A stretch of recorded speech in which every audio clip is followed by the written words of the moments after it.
Donc on continue la Torah 9 du côté Moran. On va, si Dieu veut, faire le sioum de cette Torah-là aujourd'hui.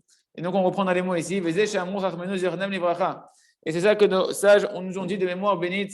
Donc dans Masechet Ta'anit, cette fameuse Masechet où on jeûnait en fait, où l'essentiel du jeûne c'était la tchouva et la prière. On priait pour pouvoir obtenir des délivrances, en particulier la pluie, quand il y avait des sécheresses. Et là-bas on voit que c'est marqué En Agshemim Yordin, En Abishvi la Mana. Et la pluie, elle ne tombait seulement et uniquement par le mérite de la Emouna.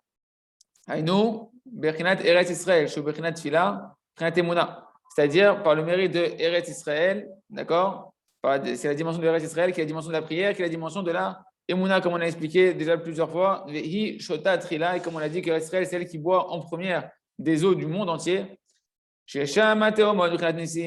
Parce que c'est là-bas qu'on a dit que les théomotes, les abîmes, les eaux d'en haut et les eaux d'en bas, qui contiennent les abîmes d'en haut, les abîmes d'en bas, qui contiennent les eaux d'en haut et les eaux d'en bas, qui sont la dimension qui représente en réalité ces abîmes-là. La pluie, elle représente la dimension du miracle. Parce que le mot théomote qui veut dire les abîmes, il vient du même mot que s'étonner. Toute la ville s'est étonnée. On s'étonne quand? On s'étonne quand il y a des nouveautés, quand il y a des miracles.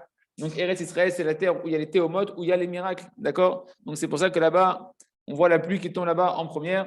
Parce que les miracles, ils dépendent de la prière, ils dépendent de la Emouna. Donc, le Rav nous explique ici, Chaim Be'emouna ou Beres Israël. Chaim Israël, Chaim Be'emouna. Donc, le Rav nous dit que lorsque l'homme Israël, il vit avec de la Emouna, ou Beres Israël, et qu'en plus, il est en Eretz Israël, alors, Em Kodmim, les Kabel Shefat, Akeshanim Kodem Lechol Haolam, on mérite de recevoir l'eau avant tout le monde entier. Be'em Hashpim, Kshem Lechol Haolam, on reçoit les pluies avant le monde entier. C'est nous qui allons déverser, on va devenir en fait l'homme Israël et Eretz Israël, ça va devenir la source comme le fleuve jaillissant ou le tuyau par lequel le monde va être abreuvé de l'eau. Mais en réalité, ce n'est pas que de l'eau matérielle, c'est de toutes les abondances matérielles et spirituelles qui sont représentées par l'eau, vu que tout pousse par l'eau, par la pluie. Aval Kacher, Em Sarim, Derech Hashem, Enam Aminim Bo. Mais si on s'écarte du chemin de Kadosh Baruch Hu et qu'on ne croit pas en Kadosh Baruch Hu, que Dieu nous en préserve, on s'affaiblit dans notre émouna, Hashem, Otzer, Edmetar, Hashamaim. Hashem, il ferme les valves des pluies. C'est pour ça qu'on est resté quand on voit qu'il n'y a pas de pluie. C'est pas un bon siman. En tout cas, c'est un siman pour nous éveiller à la tchouva. C'est ce qui se passait dans Maseret Ta'anit. À chaque fois qu'il n'y avait pas d'eau, les Chachamim se réunissaient. Eux, ils vivaient avec la Emouna, ils vivaient avec le Sechel Shesh Bechol Davar. Dès qu'il n'y avait pas d'eau, ils comprenaient que c'était un message d'Akadosh Baruch Hu, que l'abondance d'en haut, elle est fermée. Et pourquoi? Parce que qu'est-ce qui nous relie à la source de toutes les bénédictions qu'il y a Akadosh Baruch Hu? C'est quoi le Ikar HaKesher? Rabbeinu a dit, c'est la Emouna, c'est la Tfila.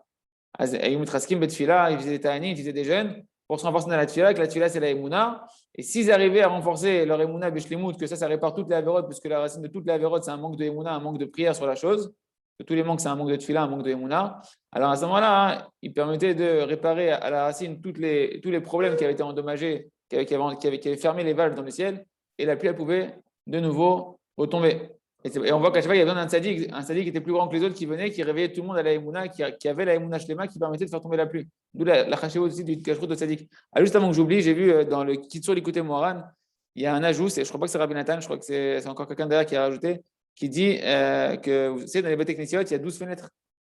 Il y a une halakha d'essayer de faire, dans un Beth Knesset, d'essayer de faire 12 fenêtres. Et pourquoi 12 fenêtres? C'est par rapport à ce qu'on vient de voir dans la Torah. Parce qu'il y a 12 tribus et que chaque prière, elle passe par une fenêtre, par une porte spéciale pour monter devant un Kadosh Baruch Hu. C'est pas les plans, c'est un match au passage, avant que j'oublie, je vous le dis, parce que c'est pas Shayar Bidiou qui est en train de dire ici, mais je voulais vous faire partager parce que c'est quand même une belle interprétation du Shulchan Aruch avec l'éclairage de la Torah de Rabbeinu. Ok. Ken, comme c'est marqué, donc on est toujours dans le schéma Israël. Ishamru lachem. Attention, gardez-vous de ne pas transgresser, de pas. Ishamru lachem de quoi? De ne pas tomber dans la Vodazara. Là-bas, c'est marqué. Paniftel et Ephraim, de peur que votre cœur il vous séduise d'aller d'après d'autres dieux. Elohim Acherim, d'aller vers des dieux étrangers. Donc c'est quoi en fait? Hachem nous met en garde de ne pas tomber dans la Emouna. Parce que si vous tombez dans la Emouna, Hachem Ulachem va être Elohim Acherim, vous allez servir des dieux étrangers, tomber de la Emouna. Les dieux étrangers, c'est juste, Rabbeinu dit, c'est juste un gamme dans la Emouna. Il suffit juste de plus voir Hachem quand tu vous parles avec ta femme et que tu dis non, c'est ma femme qui m'a mal parlé, et elle n'a pas raison, etc. C'est déjà que tu vois plus que Kadosh Baruch Hu, tu es tombé dans Elohim Acherim. Et alors que Baruch Hu, il va fermer les cieux, il n'y aura plus de pluie qui va tomber. Donc on voit que toute la pluie, elle dépend de la Emouna dans le Dieu unique, qui est un Dieu que d'amour, qui est Kadosh Baruch Hu. Anochi Hashem Lokecha, Asher Hosirem Be'eretz Mitzrayim. Velachen lo yordim Mitzrayim Geshamim v'yishota. Velachen lo yordim be'Mitzrayim Geshamim. Non, c'est une erreur. Velachen lo yordim be'Eretz Israël Geshamim. V'yishota rak mimei Nilus. C'est une erreur ça, c'est une erreur, non? C'est une erreur, non? Matar Hashem lo yematar, velachen lo yordim bemitzrayim geshamim veishota rak mimei C'est pas une anilus. erreur, c'est vrai, à l'époque, il n'y avait pas de pluie en Égypte. Elle buvait que du Nil.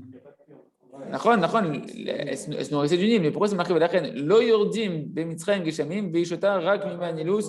Pas vrai? Ah, donc c'est-à-dire que même s'il n'y a pas d'eau dans le monde, même s'il y a plus d'eau qui tombe dans le monde, parce qu'Israël, elle est endommagée par ce manque de Emouna, donc d'où le monde il va se nourrir, d'où il va recevoir l'eau, de la terre qui n'a pas besoin d'avoir de la pluie, qui est Mitzraïm.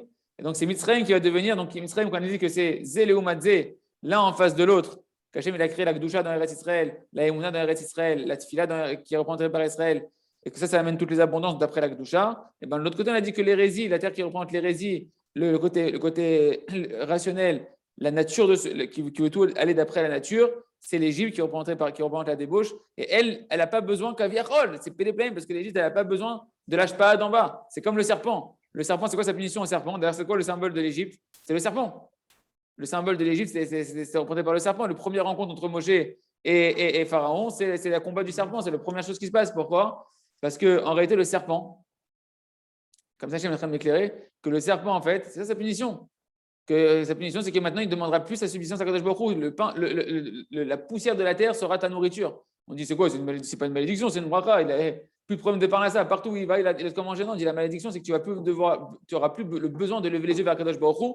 Et donc, tu n'auras plus de lien avec Hachem. Et tu vas aller prendre ton shefa que dans les forces du mal qui ne remplissent pas, que les forces du mal, elles font que ça augmente le vide à l'intérieur de toi. Et la soif et la faim, elle fait que grandir et ça ne te remplit pas de joie et tu n'as pas de satisfaction. Ça, c'est les forces du mal, c'est le serpent. Et ben, c'est pareil, l'Égypte. L'Égypte, elle ne reçoit pas la pluie d'en haut. Elle a de la. Keilou, on n'a pas besoin de Kadosh Baruch Hu. Je n'ai pas besoin de lever les yeux comme Adam Arishon pour demander la pluie. Pas besoin de la pluie. On a déjà de nous-mêmes. De nous-mêmes, on a tout ce qu'on a besoin par la force de mon bras. On a tout ce qu'on a besoin. C'est ma mâche, toi, d'ava. Et donc, le monde, il se met à quoi? Le monde, il rentre dans la galoute. Il rentre dans la galoute de Mitzrayim. Dès que nous, on tombe dans la Emouna, chacun à notre niveau, on tombe dans la galoute de Mitzrayim. Que Keilou, on a l'impression qu'on a plus besoin de Kadosh Baruch Hu, qu'on peut se débrouiller tout seul. C'est bon, j'ai mon business, j'ai mon truc. Qu'est-ce que tu me casses la tête avec ta Emouna, etc. Et rien à voir, j'ai prié, mais tu vois bien, j'ai prié. Mais alors, après, c'est passé un truc, j'ai parlé, j'ai truc, ça n'a rien à voir avec la tefila. Le bonhomme, il ne voit pas. À ce moment-là, tu tombes sous l'exil de l'Égypte. Chez Efer Emouna, que c'est le contraire de la Emouna. Et donc, tu vas avoir l'impression que tu vas te faire vitaliser par les forces du mal. Ouais, mon frère, pourquoi tu veux que je fais Shabbat plus que ça? Pourquoi tu veux que j'augmente la Tzniut, les Shmirat et Naïm? Pas besoin, regarde, ça marche. Pas besoin. Le Shefa, il est là. L'abondance, elle est là. Ouais, bah, l'abondance, elle est là, mais tu ne sais pas d'où tu l'attires ton abondance et tu ne sais pas ce qui va t'attirer. Qu'en réalité, t'attires sur toi, ce n'est pas un flux de bracha, c'est un flux de klala. Et c'est ça que nos sages de Mormoni, ils ont dit là-bas. Bécha, chaque chemin dit dans Sechet Ta'anit, c'est marqué, pas juste à Moudbet, c'est marqué que lorsque la pluie, elle tombait, et ben même la petite pièce de centime, la petite monnaie qui est dans la petite pièce de monnaie qui est dans la poche, et ben elle reçoit de la bracha, elle se fructifie, elle se multiplie. Pourquoi? Parce que lorsque la pluie, elle tombe, il y a la bracha qui tombe, il y a un grand shefa, une grande abondance qui tombe, et à ce moment-là, donc toute la récolte, les fruits, etc., tout ça, chacun il va en avoir chez lui. Il fait de l'agriculture, d'accord? Donc, chacun il va avoir chez lui énormément de shefa, d'abondance, de récolte. Et donc, automatiquement, c'est ça qu'on veut dire qu'au sens simple, que la pièce dans la poche, elle va être mise baréchet, elle va être bénie, parce qu'on n'aura plus besoin de sortir beaucoup d'argent, on aura déjà le shefa chez nous qui va tomber directement chez nous, d'accord?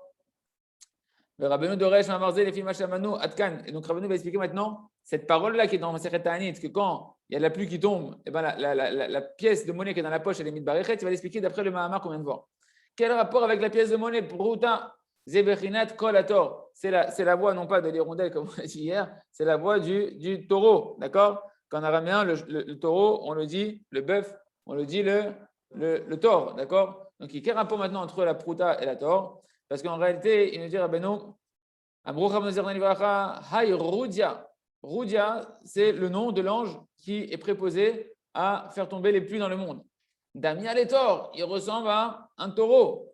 Uprita Sivvate et Nikre Asefato Alede Maka. Cet ange-là, qui est préposé à l'eau, d'accord, qu'on appelle Rudia, il ressemble en apparence à un bœuf qui a une fêlure, une fissure au niveau de sa lèvre. D'accord? Et le mot Prita, c'est la fissure, la fameuse déchirure qui est au niveau de sa lèvre. Et donc, tu vois que Prita, c'est le même mot que Pruta. En fait, cet ange-là qui est prédisposé à l'eau, une des qualificatifs qu'on dit, c'est qu'il a une Prita. Et ce mot Prita, t'as dit quoi? Et Prita, en tout cas, ça veut dire quoi? Ça veut dire qu'il a une fissure au niveau de la bouche. Et Prita, c'est le même mot que Pruta qui fait allusion à la pièce de monnaie qui est dans la poche. On commence à décrypter un petit peu. Chez Nikria, c'est pas tôt que sa lèvre, elle a été déchirée. Veu Ahmed ben Tehoma et Tehoma. Et cet ange-là, il se tient entre les deux abîmes d'en haut et les abîmes d'en bas, entre les eaux d'en haut et les eaux d'en bas. Et c'est lui qui va engendrer tout le mécanisme physique et métaphysique de la pluie matérielle et de la pluie et de l'abondance spirituelle. Chez Okaloul, Mishneh Ateomot, chez Okaloul Anessim, parce que lui, il inclut en lui, c'est lui qui gère à l'intérieur de lui-même, qui a cette fonction-là de pouvoir gérer les abîmes d'en haut, les abîmes d'en bas, les pluies d'en haut, les eaux d'en haut, les eaux d'en bas, qui représentent en fait la globalité de tous les miracles, puisque Tehom, ça vient du mot étonnement, qui représente les miracles. Parce qu'en réalité, donc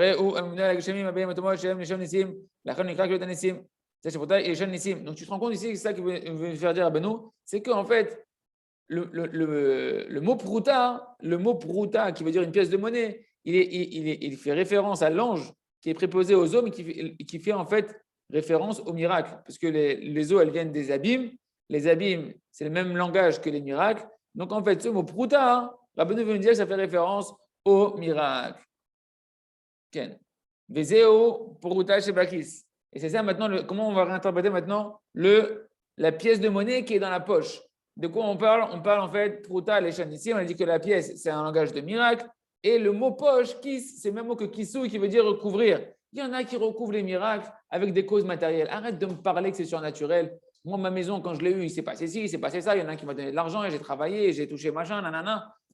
Qu'est-ce que tu mets Hachem là-dedans? Pourquoi tu veux mettre Akadosh Baruch Hu là-dedans? Et en réalité, chacun, en fonction de combien il va s'investir dans la prière, et dans la Gdushat Abrit, et dans la recherche du Tzaddik, et la Gdushat d'Eretz Israël, et combien on va pouvoir, Hachem va nous permettre de voir, les participants peuvent maintenant, combien maintenant, ça va nous permettre de voir la prière, et le Tzaddik, et la Gdushat, etc., de voir qu'en fait, tout est organisé, c'est cause et effet par Akadosh Baruch Hu. Mais il y en a qui, qu'est-ce qu'ils font? Ils recouvrent le monde de Esav, le monde de Amalek. C'est quoi? C'est de te recouvrir tous les miracles qui sont la main d'Akadosh Baruch Hu par des causes et effets naturels. Il ne faut pas exagérer, ce n'est pas des miracles, mon frère. Hein?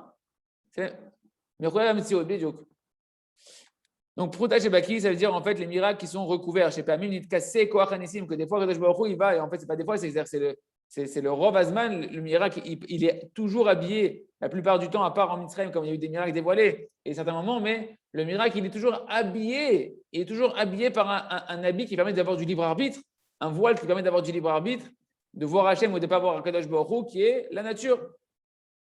Et maintenant, par le fait qu'il y a les pluies chez Yordim, tac, tac, tac, Nidbarech Aprota. Maintenant, c'est quoi le sens du verset de la Gemara? Par le fait qu'il y a des pluies, alors la pièce dans la poche, elle va avoir de la bracha. À l'aider à Kshamin, les pluies, c'est quoi on a dit? C'est la Emouna, c'est la Tfila. Plus tu vas être marbé Emouna, tu vas te renforcer à faire le Choka Emouna, tu dis l'écouter Moharan, tu vas prier sur la Emouna et tu vas prier pour chaque chose, tu vas remercier pour chaque chose, etc. Et bien ça va bénir, ça va amener de la bracha sur la pièce qui est dans la poche. Donc Kepchuto déjà, ça va t'amener de la parnassa, mais surtout en fait ici, qu'est-ce qui va se passer? Nidbarech à Prouta, c'est-à-dire que tu vas commencer à pouvoir dévoiler les Nissim, Haïnou Nissim. Tu vas pouvoir commencer à voir les miracles. Tu vas avoir des miracles dans ta vie. Des Prita Sifate. C'est ça le sens de Prouta. Hein. Prouta, on a dit, c'est l'ange qui représente les miracles. Donc,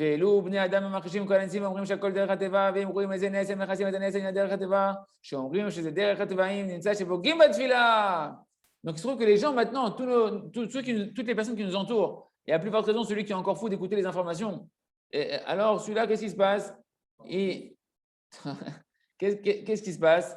Eh bien, ces gens-là, ils sont constamment en train de dire, de renier les miracles, de ne pas croire dans les miracles, dans l'œuvre d'Akadosh Baruch Hu.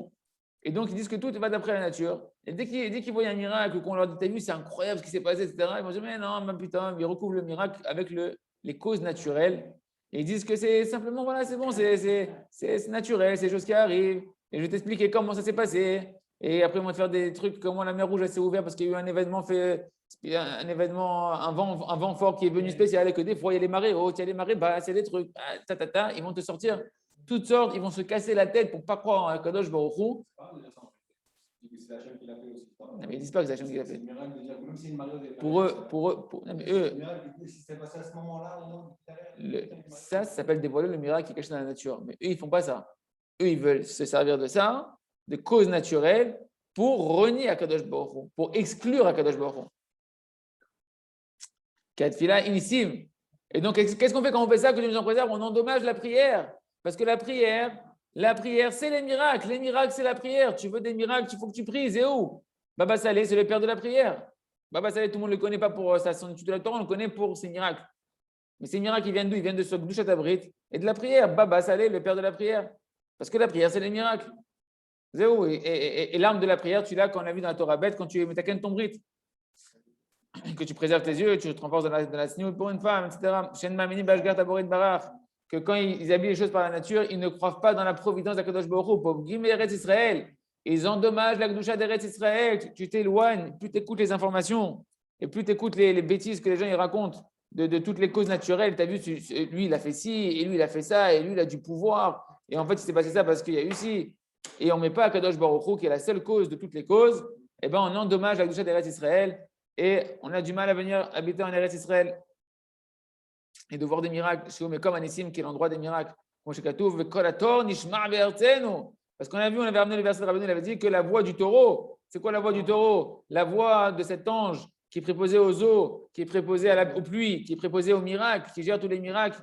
Où est-ce qu'on la trouve? Nishma be'artzenu. On la trouve, on l'entend dans notre terre, dans cette terre où on fait paître la Emouna, comme on a dit Rabbeinu, qui est la terre d'Eretz Israël. Donc, moi, Shamro, Eretz Israël, Shtatrina, comme on a dit qu'Eretz Israël, c'est elle qui boit en première les pluies. Parce que là-bas, Kisha, Mateo, Mod, Mekomanessim, parce que là-bas, c'est là-bas qu'on trouve les abîmes. Les abîmes se trouvent, les abîmes des eaux d'en haut, les eaux d'en bas, ils se trouvent en Eretz Israël. Les abîmes, ils représentent en fait les miracles. Comme Shikatou, Vatteom, Kolaïr, que toute la ville a s'est étonnée, ça fait référence au mot Théom, les abîmes, ça fait référence aux miracles. Les déserts, Tsarir, Lipol, Begalut, Mitzraïm. Ouais. Et à cause de ça, quand tu commences à écouter trop les informations, la désinformation, on va les appeler, la tishkoret. La tishkoret, c'est la communication en hébreu, et la tishkoret, c'est la mensongerie, quoi. C'est sheker, le mot sheker. Oui, parce qu'il y a deux choses dans la vie. Il y a soit tu t'attaches à Hachem, soit tu es en kécher avec Hachem, ou soit tu te détaches d'Hachem, tu es dans le sheker. C'est les mêmes lettres, d'accord? Et la tishkoret, la communication, la formation d'Israël, c'est la tishkoret. Toutes les Torahs, quand tu les fais avec le Pérou, tu te rends compte que toutes les Torahs, elles s'enchevêtrent les unes dans les autres. Ouais, c'est un match de prolongement. Ça va vraiment avec. En tout cas, voilà, rappelez-vous, que chaque fois que tu écoutes les informations, tu écoutes du mensonge qui t'habille à Kadosh Baruch Hu dans la nature et qui te détache de la Gdusha d'Eretz Israël, de la prière, des miracles. Il n'y a pas que les informations. C'est dès que tu parles avec des gens et que tu rentres dans la politique, dans les machins, dans les trucs et dans les raisonnements, c'est tombé. Tu es en train de t'éloigner d'Eretz Israël que Dieu nous en préserve. Tu es en train d'endommager ta Emouna. À cause de ça, tu vas tomber dans l'exil de l'Égypte, parce qu'on a dit que quand il n'y a pas de pluie, d'où le monde il est abreuvé? Par le Nil d'Égypte. Donc tu tombes dans l'impureté de l'Égypte. Et t'étonnes pas, écoutez bien, t'étonnes pas que tu es persécuté par des mauvaises pensées, tu n'arrives pas à préserver tes yeux, de shalom, qu'une personne n'arrive pas à réparer son bride, parce que l'un va avec l'autre. Mitzraïm, c'est l'hérésie, Mitzraïm, c'est la nature, et Mitzraïm, c'est la débauche. Mitzraïm, c'est la débauche. D'accord? Et tout ça, c'est lié l'un avec l'autre. Après, je me il a tout verrouillé. Tu peux pas être dans le circuit si tu veux prendre un peu, laisser un peu de côté.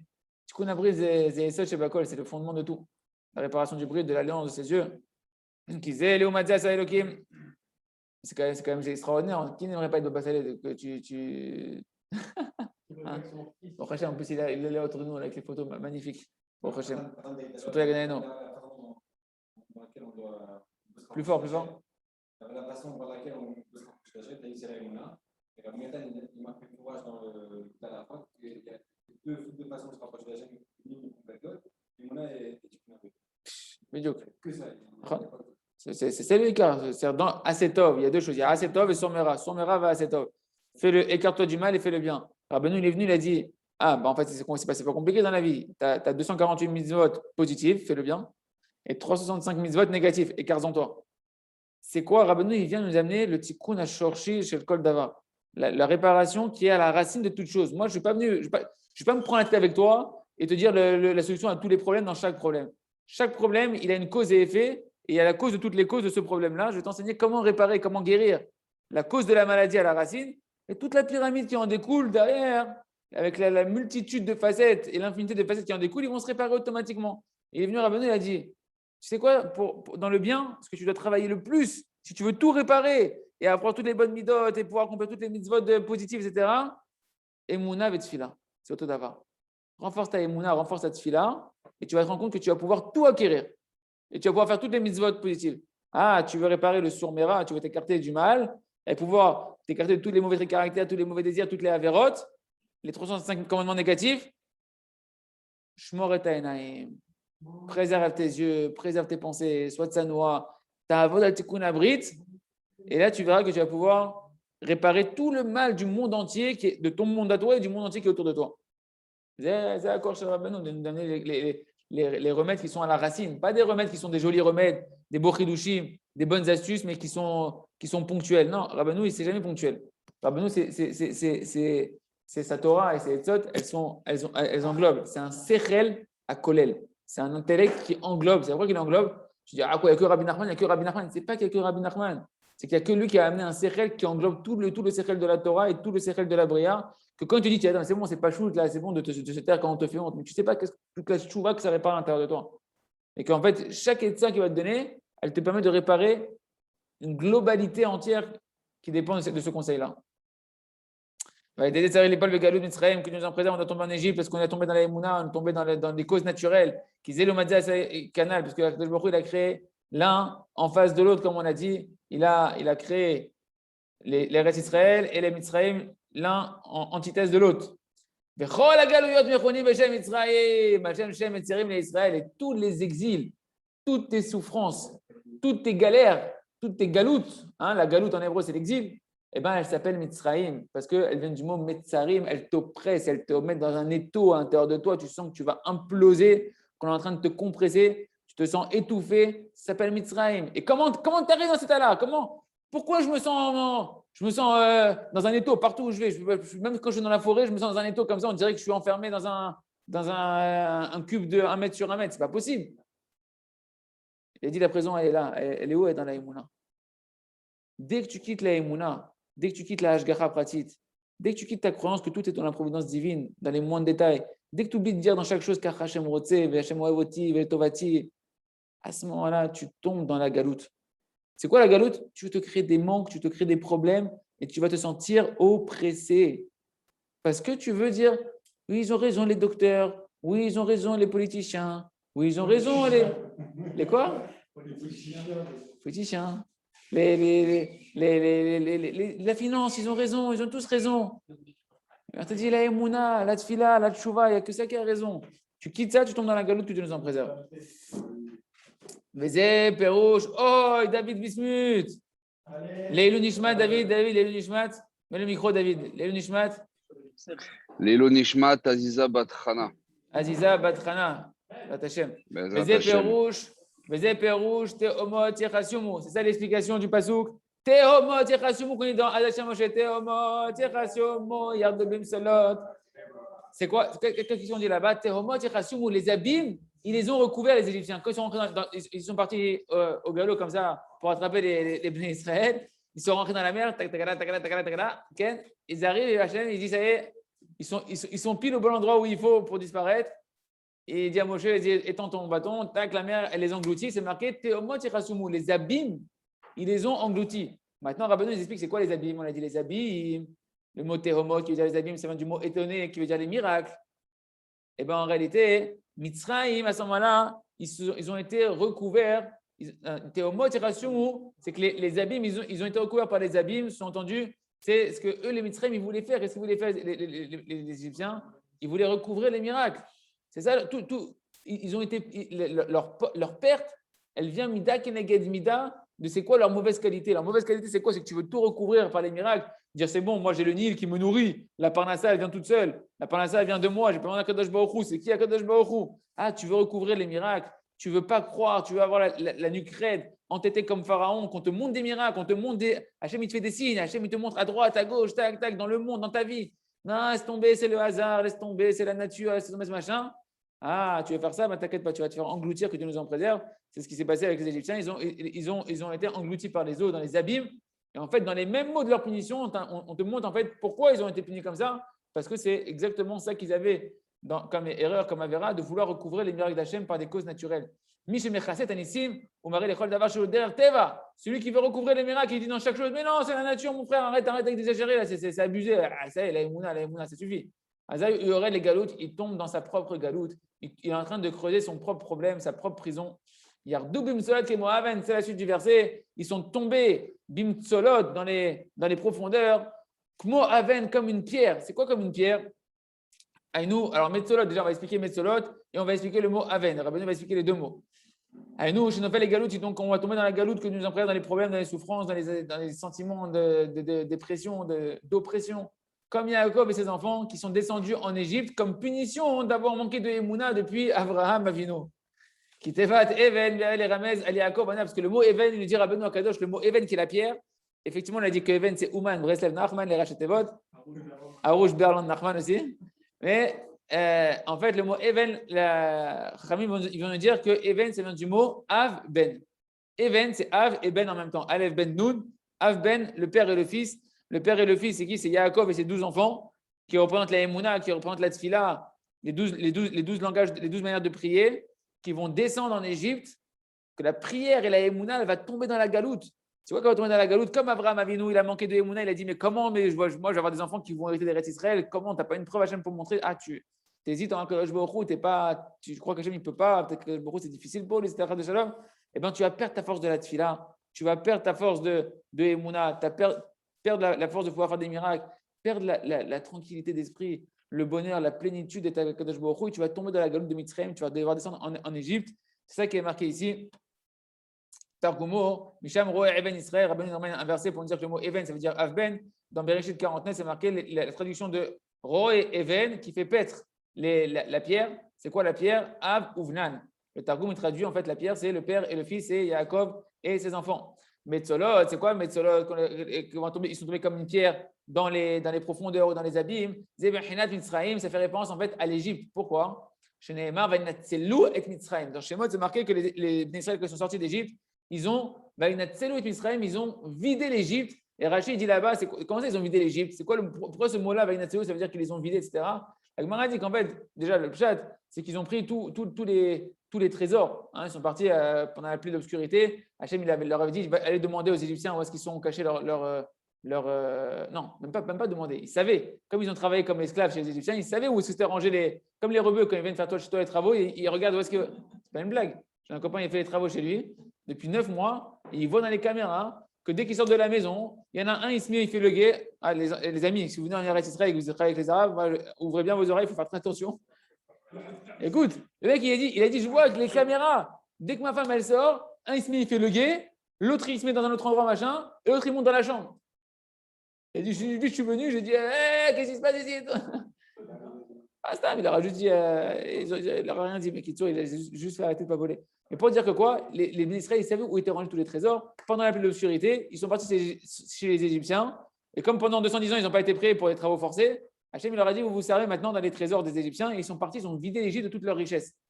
Et même quand les Juifs, les Égyptiens, ils sont venus avec leur char, ils sont venus avec toute leur gava, avec tout leur or, leur machin, ils ont tout mis, tout ce qui leur restait, ils l'ont mis dans leur char. Et quand ils se sont fait engloutir, la mer, après, elle a ressorti tous les trésors de l'Égypte, que les Israéliens se sont enrichis énormément. Et on dit que c'est à cause de ça qu'ils ont fait le veau d'or, parce qu'ils ont eu tellement d'argent. Moshe leur a dit, pourquoi tu leur en veux du veau d'or? Tu leur as donné tellement d'or. C'est normal qu'ils aient 10 Zahav, Ken. Faire attention à l'argent, parce qu'après on idole notre argent, on a l'impression qu'on a une force en soi comme l'Égypte. Mais en tout cas, pour revenir au pshat, à Pachout, au pshat de Rabbeinu, il nous dit en fait ce que Rashi ramène là-bas, ce que la Gemara ramène, Darsha al-Pasuk Venetzulat Mitzrayim, Resh Lakish Amar, Asua Kimtsulash en Badagim. Le mot Inatselu, il vient du mot Metsulash en Badagim. Ils l'ont fait comme un piège qui n'a plus de poissons. C'est-à-dire qu'ils ont tout vidé, l'Égypte, de tout ce qu'elle contenait. En fait, on parle au niveau plus profond, c'est les étincelles de Kedusha, les étincelles d'âme qui sont tombées depuis Adam Arishon en Égypte, là-bas, par les fautes d'Adam Arishon. Ils sont tombés en Égypte et le Ham Israël, il est parti les récupérer. Et ils ont tout récupéré, les étincelles de Kedusha qui étaient en Eretz Israël et toute l'abondance qu'il y a dans le monde, ils proviennent des étincelles de Kedusha qui sont là-bas. C'est ça que le Ham Israël, il part en galoute et il va dans un pays, il y a de la Haslacha. Et dès que c'est fini, qu'ils ont récupéré tout ce qu'il y a à prendre comme étincelle de Kedusha, ils s'en vont et le pays économiquement, il tombe. On finit, Be'at Hashem. Ken, Umtsulot ou les Shan Metsula. Et donc, ils sont tombés comme une pierre dans les Metsulot. C'est le même mot que Metsula qui fait référence à l'Égypte. C'est-à-dire qu'en fait, la pierre qu'on a dit que Even, c'est Avben, c'est Yaakov et ses enfants qui représentent la Emouna, qui représentent les 12 enfants de Yaakov, qui représentent les 12 portes de la Tfila par lesquelles chaque tribu elle monte. Et bien, ils sont descendus. Bemtsulot, c'est quoi Bemtsulot? On a dit maintenant, c'est dans les profondeurs ou bien dans l'Égypte. Ils sont tombés dans la galoute. Ils sont tombés dans la difficulté que chacun peut avoir dans sa vie parce qu'il a endommagé sa émouna, parce qu'il a commencé à avoir des causes naturelles et non pas la hashgacha d'Hachem dans chaque chose. Comme Av Uvnan, Hanou Yaakov Vanam. Donc c'est comme un père et son fils et Yaakov et ses enfants qui représentent eux, Shem Prinat Tfila, qui représentent la Tfila, Berinat Nissim, que la prière qui est représentée par Yaakov et ses enfants, elle représente tous les miracles qu'on a fait par la force de la prière. Berinat Eretz Israël, et ça tu les trouves d'Avka en Eretz Israël. Dès que tu t'attaches à la prière et à la Tfila et à la Emouna, tu t'attires la doucha d'Eretz Israël sur toi. בכל ישראל כללות לפי ירידתם ולפי אבגם שבגם בתפילה ובאמונה ובארץ ישראל, כן צריך לרד לעומק הגלות של מצרים, que Dieu nous en préserve. Il nous dit, c'est pour ça que chaque Ben Israël, chaque Ben Israël de manière générale, maintenant le Ham Israël de manière générale, tout le peuple d'Israël, ou bien toi dans ta vie individuelle, en fonction de combien tu vas endommager ta émouna, en fonction de combien tu vas endommager ta croyance dans la providence divine ou bien ta croyance dans les causes matérielles de ce monde-là, eh bien, tu es en train de descendre toi-même dans l'Égypte. Tu peux être à Yerushalayim devant le Kotel et en fait, ta Neshama, elle est chez Pharaon en Égypte parce que tu es devant le Kotel et tu dis, oh, il est beau le Kotel, mais bon, qu'est-ce qu'on va faire ici? Tu ne vas pas me dire quand même que c'est parce que je vais parler ici qu'il va se passer quelque chose quand même. Et bien là, à ce moment-là, une personne qui pense comme ça, à ce moment-là, elle est en Égypte, bien qu'elle est dans le Kodesh Kodashim d'Eretz Israël. Parce qu'en fonction de ta émouna et ta tfila, eh ben, tu vas être zoré d'attirer la Kedusha d'Israël, de pouvoir faire des miracles et voir que tout vient de Kadosh Baruch Hu. Et Mamash, toute l'oppression et les problèmes qu'elle a mis là, c'est parce qu'il ne voit pas la main de Kadosh Baruch Hu dans chaque chose de sa vie et que là-bas, il met des causes matérielles. Ken Sarech Lérel, le Homak Agalosh et Mitzrayim, comme Yaakov et ses enfants, Kmo chez Yardou, Yaakov, Vanav, les Mitzrayim, comme Yaakov et ses enfants qui sont descendus en Égypte, Kacher Amar Abraham, Bame Eda, Yorchet Aretz. Pourquoi ils sont descendus, Yaakov et ses enfants, en Égypte, jusqu'à ce qu'on était tous en Égypte? Parce qu'ils représentent la Tfila, ils représentent la Emouna, ils sont descendus pour réparer le manque de Emouna Kaviachol de Abraham Avinu, que lui-même il a dit sur la terre d'Eretz Israël. Comment je peux savoir que je vais avoir un enfant, moi qui suis normalement stérile? Comment je vais avoir un enfant qui va hériter, un peuple qui va hériter de la terre d'Eretz Israël? C'est ça toute la force du Ham Israël, c'est ça la force. Il a dit comment le temps que mes enfants vont mériter c'est les deux. C'est les deux. Abraham Avinu, c'est Gam et Gam. Ouais, Gam, ça fait que lui pouvait donner un enfant. Et le deuxième chat, c'est comment je peux savoir aussi qu'ils vont être suffisamment méritants pour pouvoir hériter de l'État d'Israël. Effectivement, Eretz Israël, c'est un cadeau, c'est un héritage. Kadosh Baruch Hu, il te l'offre. Et il te l'offre en fonction de ta émouna. C'est-à-dire que tu peux être dans tes actions encore très très loin et très endommagé et pas du tout réparé, et que tes traits de caractère qui ne sont pas réparés, tes ta'avot qui ne sont pas encore complètement réparés. Mais si tu travailles ta émouna, tu travailles la tfila, eh ben, tu travailles Eretz Israël et tu travailles ton héritage de Abraham Avinu qui est le roche, la ma'aminim, la tête de tous les croyants et automatiquement, si tu es attaché à Abraham Avinu, eh ben, tu vas être zoré de pouvoir avoir Eretz Israël, de pouvoir faire des miracles par ta prière, de retrouver le goût dans la prière. Et Mamash, c'est pour ça qu'on apprend de Abraham Avinu que pour pouvoir aller vers Eretz Israël, il faut être en malasot. Abraham, le Rav, il a dit ça la dernière fois qu'on lui a posé la question pour monter en Eretz Israël, il a dit à Abraham, on lui a dit Lech lecha, va pour toi. On ne lui a pas dit hé Abraham, prépare un business en Eretz Israël, va pour toi. Je te demande d'aller en Eretz Israël, je t'ai préparé à la terre d'Eretz Israël, et confiance en moi que ton business, oui, tu vas y réfléchir, mais moi, je t'ai déjà préparé. Les solutions, elles sont déjà là-bas. Tu vas juste réfléchir pour découvrir qu'est-ce qu'Hachem il a préparé pour moi ici. Et plus tu vas te mettre dans la Emouna et dans la Tfila et t'attacher à Abraham Avinu, mais c'est un vrai travail. C'est pas genre, ouais, c'est bon, j'y crois, on y va. Non, c'est un vrai travail. Il faut comprendre, Abraham, tous les jours, il était là, on va à droite, on va à gauche. Il n'y avait pas de GPS, Hachem, il lui a dit, va. Je vais où? Je vais à droite, je vais à gauche, je vais au nord, je vais au sud. Et tous les jours, Abraham, il faisait une bonne doute. Hachem, trachem alay, donne-moi un c'est pas une blague. Non, mais je sais pas si on imagine. Tu pars de la Mésopotamie vers une terre que je te montrerai. Ok, on y va, c'est où? C'est devant, c'est derrière, c'est à droite, c'est à gauche, il faut monter, il faut descendre, je m'arrête quand? Il n'a rien dit de plus, Hachem. Abraham, il dit pas, ok, il faut partir, on y va. Allez, les enfants, on y va. On va où? Va à la terre qu'Hachem nous indiquera. Et il priait, il avait Kulo Betfila, Kulo Be'emuna. Il suit les indications qu'Hachem lui met dans la journée. Va à droite, va à gauche. Là où la Hashgacha l'a amené, il avançait à Abraham Avinu. Il y a la raison de Hachem que chacun se renforce dans la Tfila, on ne demande pas d'être des idiots. On demande juste de prier, d'avoir confiance en Kadosh Baruch Hu, et après simplement de faire travailler notre intellect en ayant confiance que Hachem il va organiser dans notre journée, dans nos rencontres, dans notre esprit, des bonnes pensées parce que je me suis remis entre ses mains et que je vais aller dans ce qu'Hachem il a pris pour moi. Il y a Ratson chez Niske de pouvoir être zoré de l'arme de la tfila, de la émouna, de voir des miracles, kipshuto, et de jamais écouter toutes les causes naturelles dans lesquelles le monde veut nous faire tomber. Et donc pouvoir sortir de tous les Égyptes et d'hériter de la terre d'Israël. Amen. Amen. Chez Niske, les Kolzé, le Karov Amash. À demain pour la Torah 10. Mazal Tov, qu'on a fini la Torah tête.